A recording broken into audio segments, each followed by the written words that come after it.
dương do là giờ Còn tôi là sao lại nâng điện Việt Nam hay Việt tay sắn tay còn hàng Nam này? còn anh mau lại đi tích điện đây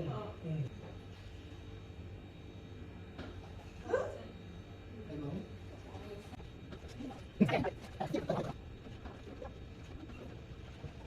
Hay cả năm ba rồi.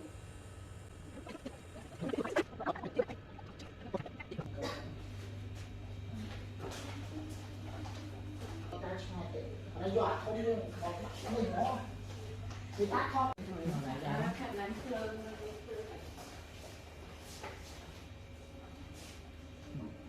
thế mình cầu đặt cô xem hãy ở đấy ai này cứ con cho vô đào châu đào vô châu trên tủ sẵn này chắc lại Sau một ngàn bò ngàn kể cả hai đầu.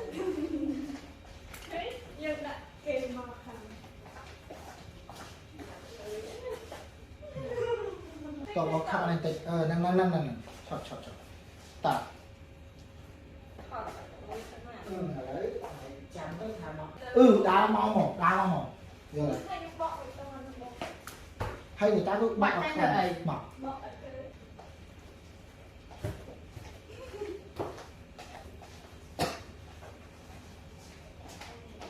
and answer